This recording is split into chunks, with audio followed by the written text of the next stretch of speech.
Hey, it's Joseph. This is BrickTsar. Wanted to do a video response to a well thought out video that someone made. It's Jack Lambert Wilson, and he was talking about the Mr. Gold controversy. And basically, he had some complaints about how store employees, whether it be like a Walmart or Target or whatever, are searching through the packs and get Mr. Gold before it even gets to the customers having a chance to find it. And also some of the other unscrupulous things happening in that regard. And pretty much he sent a letter and an email to LEGO, and he didn't like the response he got, and they pretty much treated him like a kid, which I can understand his complaint about that. But I wanted to go over some things. Now, if you watch my channel, you know I've bought these Series 10 minifigure cases.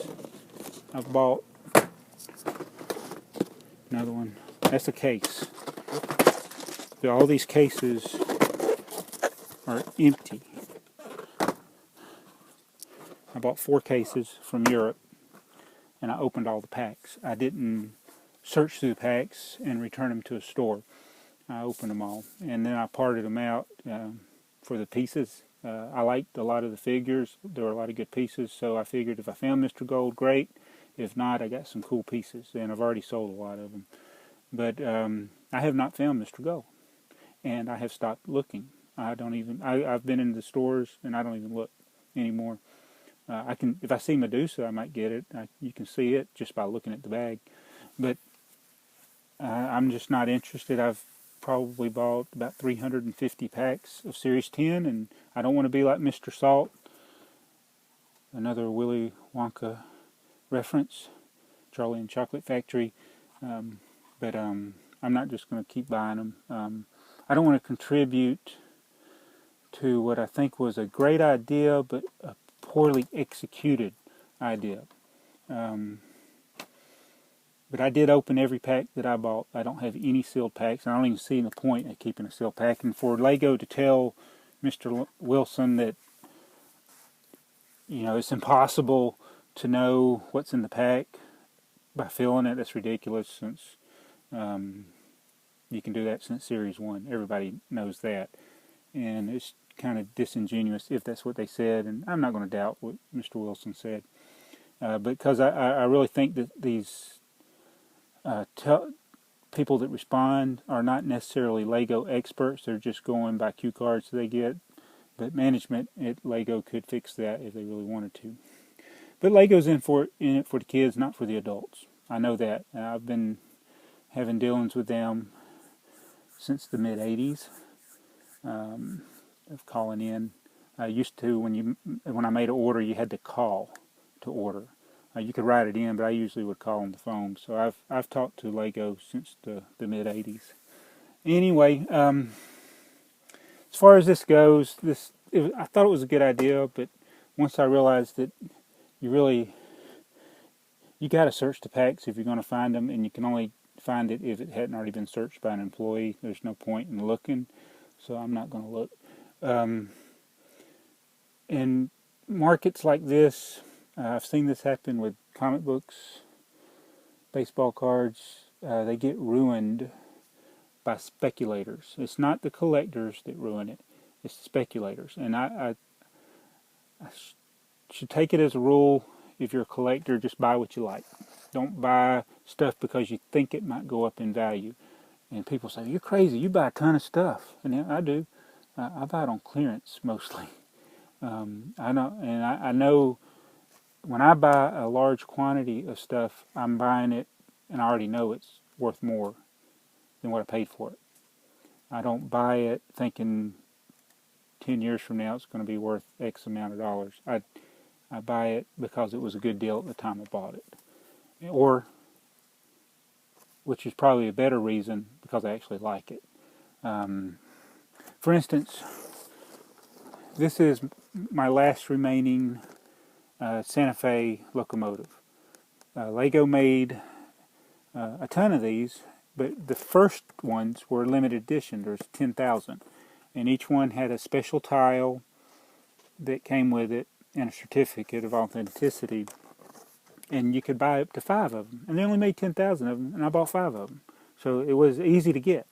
And you know, to me, if I could buy 5 of 10,000, it should have been easy to get at least one of something they only made 5,000 of. But that's not what they've done with this Mr. Gold thing. And Mr. Wilson mentioned a lot about how there's more on eBay than what they say. Well, I don't really buy into that, but there are probably hundreds that have been listed on eBay. It's hard to filter through because there's so many people making counterfeit Mr. Golds or their own creation of Mr. Gold. But I think there's only been a few hundred on eBay, but it's still a lot. I still think there's a lot of them out there to be found. Now, there's a comic book collector who said, buy only what you love and love what you buy. And that's why I've pretty much stopped. I don't really want Mr. Gold, so I'm not going to keep looking for him. And there's things that I do want or would like to collect, but I don't because of the cost. For instance, I used to collect basketball cards, and I still have a few. And there's some Dominique Wilkins cards I'd like to have, but I'm not going to pay $500 for a card. It's just ridiculous. But anyway, LEGO, they've always been about the children. They're going to market to the children, and they'll take some input from adults, but they're not concerned about the adults. They want to make sure things are available for children, which is what is sad about this Mr. Gold. It's really hard for younger people to get it, although I'm glad that somebody like Just Too Good Eurobricks got it. He found it. No, he found it by knowing how to look for it, but he was a young guy that got it. So, you know, I'm happy when I see that, but not when, you know, some guy gets 2 of them. It's just, you know, anyway. I don't want to go into that too much, but LEGO's come a long ways from the early days. I do a lot of vintage reviews, and most of the early minifigures, all they had was the standard grin. That's all they had.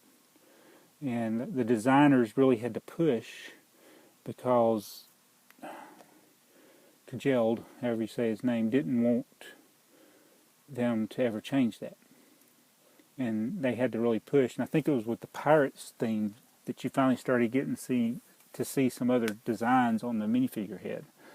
And with the Pirates and the Paradisa sets and things like that. So finally we started getting a little variety. And now, since 2000, Star Wars pretty much started getting us some really good minifigures. And, you know, minifigures are what sell LEGO, and they've realized that. And that's why we're seeing such good minifigures. But, I've had some experience with customer service, like I said. Where did my plate go? There it is. I'm building the Palace Cinema, and I got this plate that was warped. So I call customer service, and they're going to send me a plate. I mean, if you have a problem, they'll deal with it. Some things they will ignore. I have complained about their shipping department, the one that's near Memphis. It might be in Mississippi, but it's near the FedEx in Memphis, Tennessee. They have the worst packing.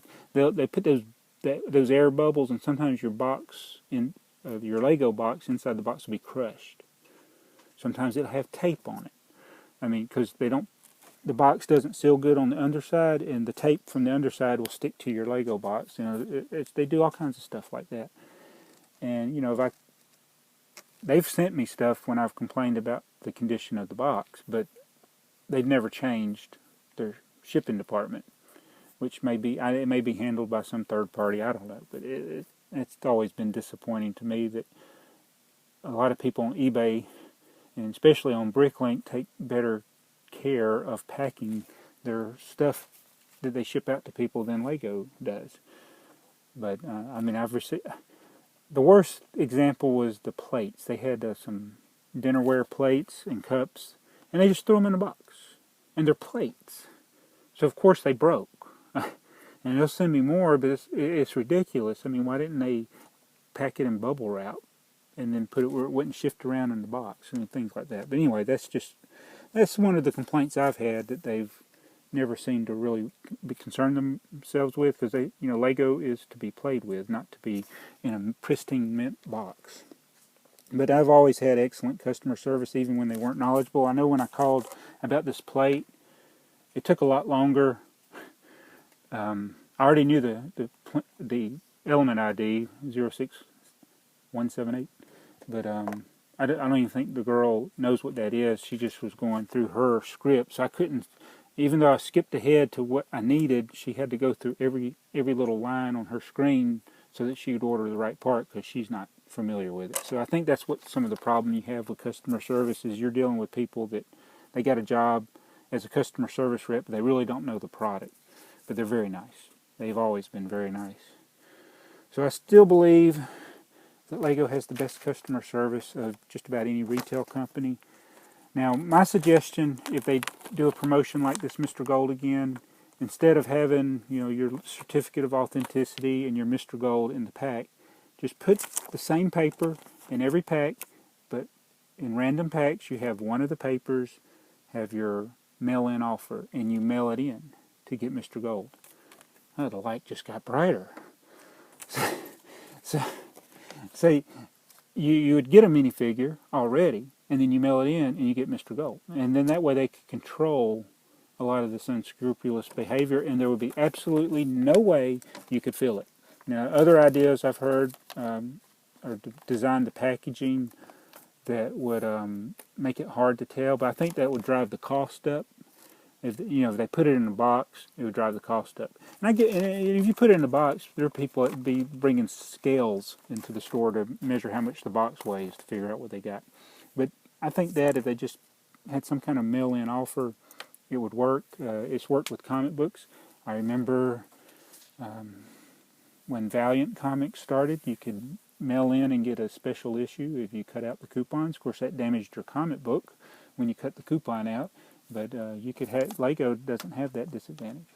I mean, they did mail in with the Mania magazines and things like that.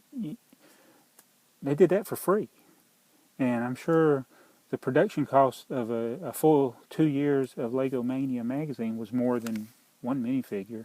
So certainly this is something that they could think of, and that's my suggestion to the Lego group. But anyway, I just wanted to respond. I thought Jack Lambert Wilson's video was excellent. I usually don't watch 16-minute videos, and here I am, like 12 and a half minutes. No, I'm almost 13 minutes on this video. So I just wanted to do that and maybe help drive some attention to his video, and I give you my thoughts on Mr. Gold. But anyway, that's what I wanted to say. So if I missed anything, I may amend this later. Thanks for watching, and I'm still going to buy Lego.